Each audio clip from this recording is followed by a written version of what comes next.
안녕하십니까. 자, 마지막 시간입니다. 오늘 우리 건설안전학회가 이제 오늘 그 주 테마가 주로 발주자의 안전관리 역할과 이런 책임 부분들, 그리고 방금 얘기하셨던 그 감리자의 역할과 책임, 이런 시간을 막 가졌는데, 저는 이제 마지막으로 우리 건설 현장에서 실무를 맡고 있는 실무자로서 오늘 그 주제의 건설 현장 안전관리 실무의 이런 여러 가지 장애 요인이랄지 몇 가지 해소 방안에 대해서 좀 제가 나름대로 건설 현장 경력이 지금 안전만 30년 정도 하고 있는데, 거기서 느꼈던 제 나름대로의 그런 고민과 또 이런 현실을 좀 담아가지고 장표로 정리했습니다. 그럼 발표 시작하겠습니다. 오늘 목차는 이제 건설 현장의 몇 가지 이슈들, 그리고 실제 우리 안전관리 실무에서 이런 장애 요인들, 그리고 나름대로의 개선책이랄지 이런 해소 방안에 대해서 말씀을 드리겠습니다. 앞서 많은 분들이 이제 우리 건설재의 그 통계 부분을 많이 설명드렸기 때문에 요약해서 말씀드리면 저도 이제 이렇게 시간상 많이 말씀 못 드리고, 전체 우리 산업재해 중에서 건설 현장이 가장 많다는 거, 전체 특히 사망재해는 약 한 반 이상이 건설 현장에서 나고 있다. 그것도 지금 줄지가 않고 있다는 게 가장 큰 심각한 문제가 될 수 있을 거고요. 그리고 여러 가지 통계에서 나와 있지만 이제 그 사업장 규모로 보면 이게 영세 사업장들 이런 데서 많이 나고 있다는 게 지금 알 수가 있습니다. 그리고 재해 유형을 보게 되면 떨어짐, 이런 추락재해가 또 전체 사망재해의 반 정도 차지한다. 이런 것들이 지금 건설 현장이 가장 지금 고질적인 문제가 되고 있고요. 그리고 두 번째는 또 같은 이런 재해 원인을 살펴볼 때 이런 안전시설들이 아직까지도 제때 이렇게 적게 배치가 되지 않고 작업 방법이랄지 이런 것들이 제대로 지켜지지 않으면서 재해들을 지금 발생하고 있습니다. 또 한 가지 특이한 것들은 이제 건설 현장 특성상 일반 제조업 같은 경우는 일요일날 작업하는 경우가 거의 없지만, 건설 현장은 또 돌광공사 여러 가지 공기를 맞추기 위해서 작업을 할 수밖에 없는 여건들이 꽤 있습니다. 그래서 특히 상대적으로 보면 일요일날 작업 출력 인원들은 많지 않은데 실제 사고 나는 그런 비율을 보면 상대적으로 전체 사망재해를 보게 되면 한 3배 정도 이렇게 상당히 지금 2배, 3배 정도 이렇게 많이 발생하고 있고, 특히 그 신규 근로자, 한 달 미만의 신규 근로자들이 또 많은 재해에 노출되어 있다, 이렇게 볼 수 있습니다. 그래서 이렇게 보면 작년도 한 해 동안 우리나라 산업재해 전체적인 그런 손실 금액이 해마다 지금 증가하고 있는데, 작년 같은 경우에도 약 30조 원, 엄청난 금액이죠. 전년에 비해서도 약 한 8.5%가 이렇게 증가한 금액이 계속 해가 지날수록 뭔가 이렇게 한 3조 원 정도씩 이렇게 일어나고 있다. 이런 것들이 지금 우리나라 산업재해의 큰 문제점으로 볼 수 있겠다, 이렇게 말씀드립니다. 자, 그럼 본격적으로 우리 건설 현장의 안전관리 실무 몇 가지 이슈로 제가 보는 입장에서 말씀드리겠습니다. 전체적으로 건설 현장도 마찬가지로 내년도 이제 시행 예정인 중대재해기업처벌법, 중대재해처벌법이죠. 이것들이 상당히 지금 이슈가 대두되고 있습니다. 그래서 본사 차원에서는 여러 가지 지금 TFT를 만든다 할지 여러 가지 대응 전략을 수립하면서 이런 사법적인 리스크를 줄이기 위한 노력을 좀 하고 있고요, 나름대로는. 그러다 보니까 최근에 본사 중에서 대기업은 아닌데도 마찬가지로 본사의 안전보건 조직을 강화하는 추세도 있고, 또 현장에 여러 가지 이런 실무적인 차원에서 안전에 대한 몇 가지 투자, 이런 것도 상당히 조금 고무적이지만 나타나고 있다고 볼 수 있습니다. 더불어서 이제 안전이나 보건관리자 인원들에 대해서 합법적으로 적법한 인원을 지금 채용을 해야 하기 때문에 지금 상당히 인원 채용이 늘어나고 있는 과정에 있고요.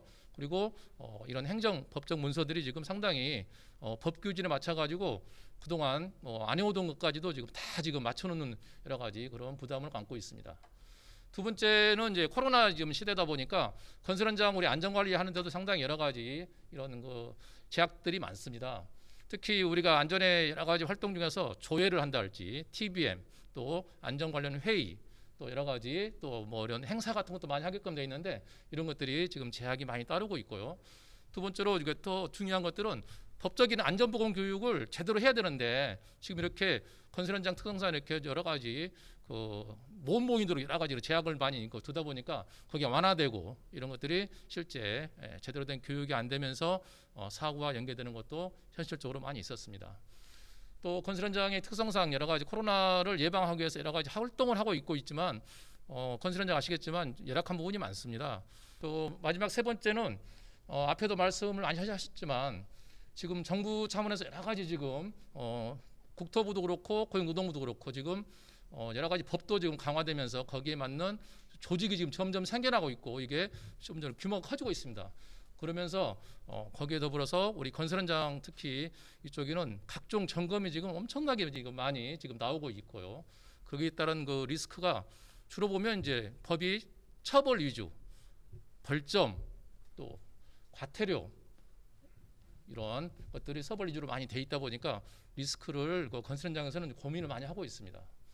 그 마지막으로는 이제 안전관리자들의 그런 그 몇 가지 비정규직들이 많다는 걸 아시겠지만 이런 이슈들이 많습니다. 그래서 최근에 건설 현장에 이제 힘들다 보니까 여러 가지 이런 업무에 대한 피로도도 가중되고 그렇기 때문에 이직을 한다거나 또 다른 또 최근에 이제 건설 외에도 이런 제조업이나 서비스에서도 안전을 많이 뽑습니다. 지금 사실 상당히 안전관리자가 지금 주가가 높은데 이쪽으로 지금 옮겨가는 추세에 많이 있기 때문에 상당히 건설 현장에 이런 여러 가지 안전 업무도 지금 변화가 오고 있다 이렇게 말씀을 드리겠습니다.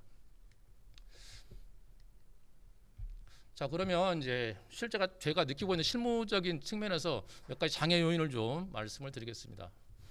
이건 뭐 제 개인적인 생각이기 때문에 제가 나름대로 경험적인 생각이기 때문에 여기에 뭐 딱 정확하다고 볼 수 없지만 저는 실무자 입장에서 그냥 보는 생각입니다. 자, 우리 건설 현장 보면 저 안전관리자 업무를 지금 30년째 하고 있는데 본사도 있었고 현장도 지금 하고 있지만 엄청나게 서류가 많아요.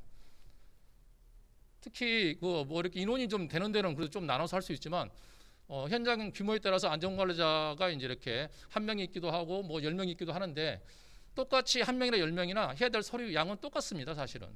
그래서 실제 서류를 다 챙기다 보면 현장에서 실제 근로자들의 그런 안전을 챙겨야 될 이런 시간이 없다. 그렇기 때문에 제대로 이게 뭔가 사고 예방을 못한다. 그래서 몇 가지 그 보면 제발 여기 뭐 계실지 모르지만 고용노동부나 국토부가 좀 뭔가 이렇게 좀 타협점 찾아가지고 이런 비슷한 업무들이 많았습니다. 그 업무의 그 결과물이 이제 행정 이런 그 서류들인데 너무 많아요. 앞에도 있었지만 안전관리 계획서, 뭐 유해위험 방지 계획서, 도찐 개찐이요 사실을 보면요. 이런 것들이 수년째 지금 통합해달라, 좀 어떻게 해달라 그러는데도 서로 부처 간의 그런 여러 가지 이견 때문에 아직도 안 되고 있고요. 안전관리비 목적은 좀 다릅니다만은 서류를 또 만들어야 돼요. 국토부가 따로 만들어야 되지, 노동부가 만들어야 되지.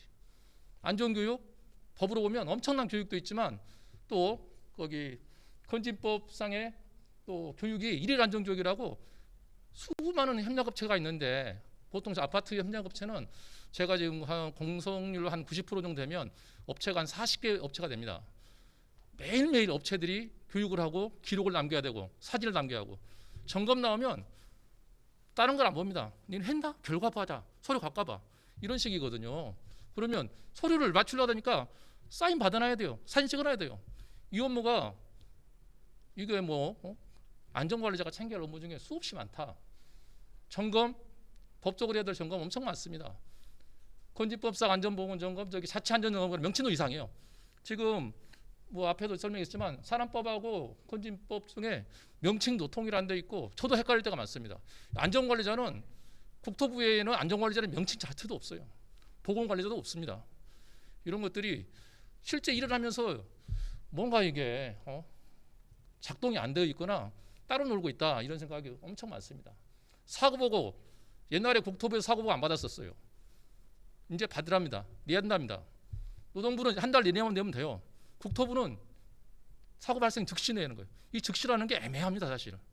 근데 보고 뭐 좋습니다만은 이걸 솔직히 잘 안 해도 별로 이렇게 관심도 없어요. 국토부도 관심 없어요. 자, 두 번째, 아직도 우리가 갈 길이 먼 게 이제 우리 현장에 일하는 근로자를 포함해서 또 안전관리자도 저 예외는 아니지만 특히 관리감독자 또 이로는 사업주의 이런 역할들이 제대로 안 되고 있다. 그만큼 아직도 우리가 의식이 낮은 게 아닌가 하는 생각을 가지면서 각자의 역할들이 법에 정해진 것도 있고 당연히 해야 되는데 지금 안 되다 보니 이런 것들이 건설체의 요인으로 지금 보고 있습니다. 자, 세 번째, 제가 보는 입장의 실무자로서는 그 안전보건 교육이 상당히 중요합니다. 모든 게 우리가 그 의식도 마찬가지지만 교육이 제대로 되고 역할이 되고 효과가 나야지만 이게 재해방을 만들어내는데 이게 지금 안 됩니다. 법이 상당히 지금 여러 가지 그 교육을 지금 이렇게 돼 있지만 실제 이 교육을 다 하려고 그러면 건설 현장에 제가 실무자 입장이지만 솔직히 뭐 저도 뭐 대기업에 있지만 이걸 제대로 지키는 건설 현장의 안전관리자는 저는 거의 없다고 봅니다.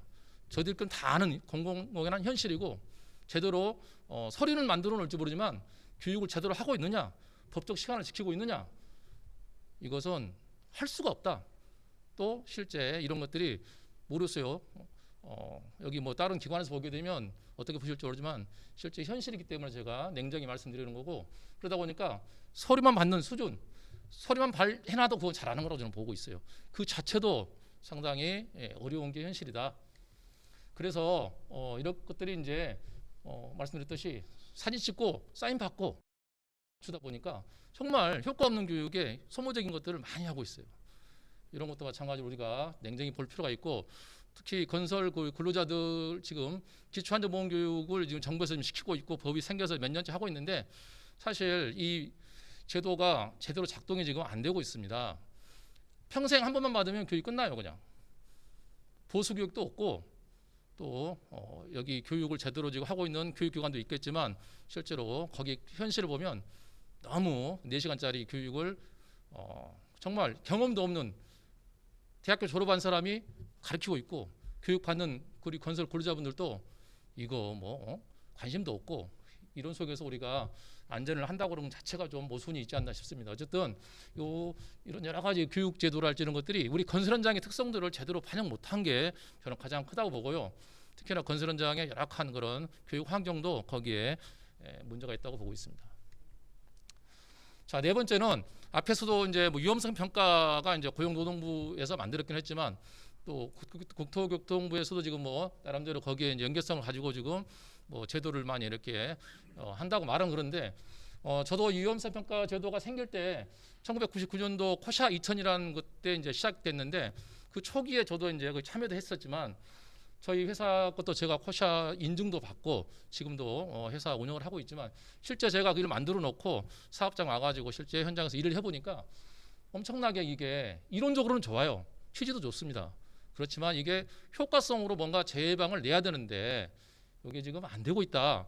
저도 고민 중에 고민입니다. 근데 거기에 중심에는 저기 안전보건공단 쪽에서 만들었기 때문에 지금 위험성 평가를 지금쯤은 20년이 지났기 때문에 좀 냉정하게 다시 한번 볼 필요가 있고, 어떻게 하면 정말 건설 현장에 맞게끔 효과를 낼 수 있느냐 이런 것들인데 거의 이것도 마찬가지로 서류 위주로 가고 있거나 따로 놀고 있다. 그래서 효과가 좀 적다는 게 지금 저희가 보는 입장이고요.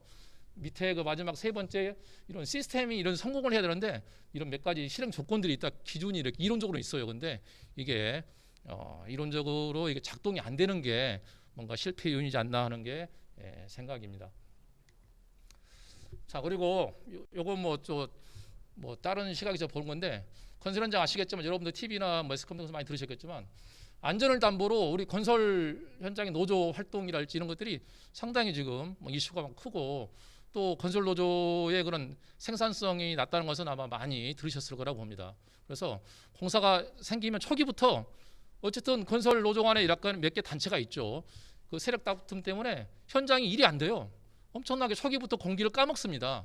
그러니까 거기에 공기를 쫓기는 몇 가지 요인도 여기 노조에 뭔가 영향력이 있는 것 같고요. 또 점거하고 폭력적이고 불법을 저질러도 경찰이나 정부는 방관만 하지 이게 대응이 안 돼요. 우리나라 현재 지금 현실이다 보고 있고요. 특히 몇몇 노조가 이제 가장 이게 심각한 수준으로 보고 있고, 또 이게 제대로 관철되지 않으면 사진 찍어가지고 안전사진, 지적사진, 환경사진 몰래 파파라치 넣어가지고 노동부랄지 지자체에 고발해가지고 이거 회사 괴롭히고 그걸 자기들의 협상 뭔가 그 목적으로 활용하는 경우도 왕왕 있다. 더불어서 현장에 상당히 고민 중인 건데 안 쓰면 안 되니까 억지로 쓰긴 씁니다. 결국은 쓰는데 그분들이 생산성 있게 일을 내주고 안전을 잘 시키면 괜찮은데 그게 아니고, 특히 이런 생산성에 대해서는 이견이 있겠지만 제가 보는 입장에서 많은 사람들 얘기 들어보면 50% 내지는 60% 정도밖에 안 나온다. 반밖에 역할을 못하고 참 안타까운데 현실이 그렇습니다. 자, 그러면 저 몇 가지 저 앞에 문제점을 가지고 이제 개선 방안을 생각해 보는데, 첫 번째 제도적인 측면하고 또 실무자 입장에서 측면을 보겠습니다. 자, 제도적인 측면에서는 앞에도 많은 것들이 이제 같이 이제 중복되는 얘기가 있는데, 발주자의 역할이 상당히 중요하다. 거기에 또 위임받아서 하는 감리 역할도 중요하죠, 당연히. 그래서 더불어서 이제 실제 우리 근로자와 함께 일선에 있는 협력회사의 역할과 책임도 되게 중요한데, 이런 것들이 좀 더 법적으로 제도적으로 만들어질 필요가 있다. 그래서 전담 안전감리자가 지금 시행이 되고 있지만 여기 아직까지는 성과를 못 내고 있는 것 같아요. 그래서 좀 더 이게 빠르게 가려면 뭔가 안전감리자들도 아까도 있었지만 제대로 된 경력을 갖고 실력을 갖고 이렇게 현장의 위험을 볼 수 있는 뭔가 능력이 있는 분들이 감리를 하셔야 되는데, 저도 지금 솔직히 제가 우리 현장에 감리분이 계시지만 겸직 받고 계시는데 토목분이 그냥 하세요. 그냥 안전을 모르세요. 솔직히 실무자 입장에서는 편할 수는 있지만, 야, 이게 왜 그렇게 되면 안 되는 거죠. 그래서 오히려 감리가 더 시공사보다도 훨씬 더 많은 경험과 지식을 갖고 해야지만 저는 그렇게 보고 있습니다. 안전관리자가 원청에 10명 있는 것보다는 감리에 똑똑한 감리가 한 사람 있는 게 훨씬 더 그게 안전을 확보하고 제대로 된 뭔가 사고 예방 효과를 갖고 있다고 저는 보고 있습니다. 그래서 이런 것들이 좀 더 정확하게 명문화되고 관리가 필요하고요. 특히 전문 건설업체도 이제 제대로 좀 뭔가 육성이 돼야 되는데, 그러기 위해서는 사고를 내는 전문 건설업체들은 이게 뭔가 통계적으로 이런 거 재해 발생 유리라는 것들이 지금 제도적으로 운영을 하고 있는데, 이것들을 좀 확대하면서 사고 나는 협력업체는 뭔가 불이익을 통해서 퇴출되도록 하는 것도 좀 필요하지 않나 싶습니다. 그리고 두 번째, 건설안전 보건교육에 대한 제도 개선이라고 아까도 말씀드렸지만 상당히 많은 문제가 있습니다. 이 산업안전보건법에서 주로 얘기하는 교육이 거의 이건 뭐 지킬 수가 없고 그러긴데, 제조업하고 또 건설에 또 다른 특성이 있기 때문에 건설에 맞는 뭔가 교육이랄지 이런 제도들을 좀 별도로 좀 독립적으로 갈 필요가 있겠다는 게 개인적인 생각이고요. 특히 잘 안 되는 것들이 관리감독자 교육.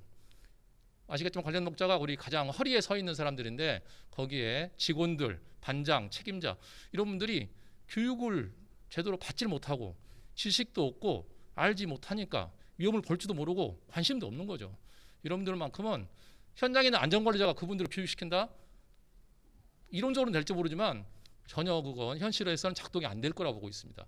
그러려고 그러면 정말 그 중요한 분들한테는 정말 정부가 그런 쪽 교육에 대한 뭔가 가이드를 정확히 가지고 시킨다 할지, 전문성 있는 기관들 또 아니면 전문 강사들이 이렇게 해서 할 수 있도록 방법적으로는 위탁 교육도 필요한데, 지금 그런 부분들이 전혀 어정쩡하게 돼 있죠. 그리고 이런 것들을 교육이라는 게 아시겠지만 시간도 중요하지만 효과죠. 효과. 30분을 하거나 10분을 해도 잘하고 제대로 하는 게 중요한데, 그러려면 제대로 된 교육기관들 그리고 전문 강사들을 육성하는 토대가 돼야 되는데, 이게 지금 우리나라는 거의 시장이 지금 거의 없다고 볼 수 있죠. 아시겠지만 지금 대한민국에 뭐 안전공학과 대학교에 지금 있는 데가 한 10여 군데밖에 안 되는 거 알고 있는데, 뭐 이런 말씀 그렇지만 서울에 있는 소위 말해서 대학교 중에서 유명한 10대 대학 안에 안전공학과가 있습니까? 한 군데도 없어요. 우리나라가 그렇게 안전을 이렇게 떠드는데도 그 유명한 대학교에는 안전을 가르칠 의지가 있는지 모르지만 과가 없습니다. 과가. 그러니까 저렇게 공부 잘하고 머리 좋은 사람들이 유학도 가고 공부도 해서 제대로 된 뭔가 역할도 해야 되는데, 우리나라는 아직 갈 길이 멀다. 그런 중에서 꼭 안전을 뭐 대학교 좋은 데 나와야지만 되는 건 아니지만, 지금까지는 처벌 위주로 많이 지금 법이 강화되어 있는데, 앞으로는 좀 더 건설 현장에 좀 지원도 하고 뭔가 교육하는 쪽으로 그런 조직도 좀 늘었으면 좋겠어요. 맨날 만들면 뭐 이렇게 뭐 한다 처벌해 주라는데, 뭐 투자해서 건설 현장에 도와주겠다는 건 없어요. 건설 기술 인력 육성을 하려면 국가가 해야 되죠. 일반 뭐 시공사가 할 수 있습니까? 그만큼 방향을 중장기적으로 보고 갈 필요가 있다. 자, 마지막으로는 이제 실무적인 제 측면인데, 어쨌든 저는 현장에 있기 때문에 제가 할 수 있는 역할에서는 항시 안전은 기본과 원칙이 가장 우선된다고 봅니다. 그러기 위해서 우리가 정리정돈, 안전에 가장 기본이라는 정리정돈도 제일 중요하고요. 그리고 계획하고 알려주고 행동하자. 이건 저희 회사의 슬로건인데 어쨌든 모든 것은 사전 계획이 중요하다. 계획은 계획으로 끝나는 게 아니고 그것을 서로 알고 공유하고 함께하고 그리고 마지막 단계에서 그것을 실행하면서 뭔가 우리가 이제 계획을 이렇게 점검하는 게 중요하다. 이런 말씀드리고요. 그리고 안전하지 않으면 작업하지 않는다. 우리가 통상 우리가 안전 제일 슬로건은 있지만 실제 그게 쉽지가 않습니다. 어쨌든 여러 가지 어려움은 있지만 현장을 직접 우리가 실무자 입장에서는 위험한 것들은 직접 챙기고 내가 점검하고 내 눈으로 확인하고 이런 것들이 돼야 된다. 이런 말씀 드리는 거고요. 마지막으로 저기 첫 번째 마지막은 우리 건설 현장에 여러 가지 열악한 게 많습니다. 특히 이런 여러 가지 뭐 법도 있지만 특히 건설 현장에 근로자분들이 쓰시는 화장실, 탈의실, 뭐 샤워장, 뭐 식당 이런 것들이 다 우리 보면 열악합니다. 이런 것들을 최대한 법에서 좀 이렇게 강화시켜서 의무적으로 설치하게끔 한다 할지 이런 것들이 필요하고 그런 환경을 좀 쾌적하게 만들어주는 것도 안전보다 더 중요한 기본 베이스에 해당된다고 보고 있습니다. 자, 두 번째는 건설지 아시겠지만 가장 제일 많이 나는 게 추락 내지는 장비재입니다. 최근엔 특히 장비재가 많이 늘어나고 있는데요. 이거 죽었다 그러면 거의 추락 아니면 장비예요. 10중 8구는 이쪽에서 납니다. 그렇기 때문에 이런 현장에서 이런 추락이나 장비 작업을 할 때는 무조건 저 같은 안전 실무자들은 그 위험 작업에 대해서 밀착 관리를 하고 상주하고 저희가 안전이 있는 상태에서 작업이 이루어져야 된다. 그러기 위해서는 저희가 안전 관리자도 있지만 주로 현장에 보면 안전 순찰 요원들이랄지 안전을 맡고 있는 인력이 상주해서 위험 작업 관리를 할 필요가 있고 특히 그 장비는 반드시 사용 전에 반드시 점검도 하고 또 작업 과정에는 신호수를 할지 또 장비 운전원들이 안전을 지키는지 수시로 체크하면서 교육을 반복적으로 하는 것도 중요하다고 보고 있습니다. 그리고 세 번째는 이제 우리가 특히 고위험 작업들 있죠. 또 휴일 작업, 비정상 작업 이런 게 많습니다. 건설 현장 갑작스럽게 날씨랄지 뭐 여러 가지 특수적인 요건 때문에 없던 작업이 갑자기 생길 수도 있고 그런데 계획되지 않는 여러 가지 작업들이 많습니다. 이런 거 할 때는 반드시 휴일 같을 때 하면 안 돼요, 사실. 아까도 얘기했지만 휴일 작업은 관리자들도 제대로 안 나오고 근로자분들도 마음이 해이됩니다. 그렇기 때문에 적당히 대충 하는 게 심리적이에요. 그래서 그런 위험 작업들은 특히 휴일이나 주말에는 시키지 않도록 하는 게 가장 중요하지 않나 싶고요. 마지막으로 저기 건설 현장의 특성에 맞는 여러 가지 제도들을 좀 운영해야 된다. 법은 분명히 있습니다만은 그 법을 지키는 것은 여러 가지 여건에 따라서 유연성 있게 할 필요가 있다. 그래서 현장에 맞는 여러 가지 이런 안전 활동들 이런 것들을 이제 운영할 필요가 있고요. 그 중에 위험성 평가도 아까 있었지만 이것도 상당히 이제 고민 중에 고민이지만 좀 현장에 맞는 식으로 좀 이렇게 유연성 있게 내실화시킬 필요가 있다. 두 번째 또 철저하게 또 준비를 또 안전관리자분들은 제가 교육을 많이 하기 때문에 준비를 많이 할 필요가 있다. 그래서 철저한 그 준비를 통해서 안전교육을 효과를 높이는 쪽으로 할 필요가 있지 않나 보여지고요. 그리고 마지막으로 이제 관찰을 통해서 우리가 근로자분들의 불안전한 행동을 통해서 이게 단순히 그 보는 행동하고 관찰을 통해서 보는 거랑 결과가 다릅니다. 그래서 우리가 항시 이런 행동 기반 안전이라는 그 테마가 있는 한데 어쨌든 이렇게 잘 보면 그분들의 심리랄지 불안전한 행동들을 왜 하는지 이런 것들을 좀 같이 보면 되겠습니다. 자, 마지막 결론인데요. 제가 이제 실무자 입장에서 보면 우리 건설 현장에도 마찬가지고 다른 사업장도 마찬가지지만 사고라는 게 이렇게 사고가 나려고 하는 기가 있고 사고를 막으려고 하는 여러 가지 이런 기가 있습니다. 봤을 때 어쨌든 사고가 나려고 하는 모든 것들의 그런 합이 더 크면 반드시 재해는 일어날 수밖에 없습니다. 그래서 현장에서는 여러 가지 지금 우리가 사고를 이렇게 내려는 것들을 길을 죽이기 위해서 지금 이렇게 활동들을 하고 있죠. 그러면 그것들이 뭐냐? 자, 이렇게 회사의 그런 여러 가지 효율적인 안전 정책이나 이런 제도들 그리고 또 우리 관리자랄지 또 구성원들의 의식 또 실행력 이런 것도 상당히 중요하고요. 그리고 여러 가지 이런 비용 투자 안전은 비용이 수반될 수밖에 없습니다. 그래서 적절한 투자도 중요하고 또 협력업체의 역량 그리고 가장 중요한 근로자분들의 이런 의식 또 소통 또 이런 시설물들 이런 것들이 전반적으로 이렇게 문화가 만들어질 때만이 건설재해를 예방할 수 있다 이렇게 보고 있습니다. 어쨌든 우리 건설재해를 막기 위해서는 이제 실험장에서는 이렇게 보면 안전사고는 우연히 나는 게 아니라 필연적이다. 그렇기 때문에 예측이 가능하고 막을 수 있다는 그런 자신감을 가질 필요가 있습니다. 고로 저처럼 실무자 입장에서는 모든 사고 난 것은 내 책임이라는 그런 뭔가 무거운 마음으로 현장 생활을 저도 하고 있지만 같이 그런 생각을 같이 가졌으면 좋겠습니다. 자, 이상으로 마치겠습니다. 감사합니다. 예.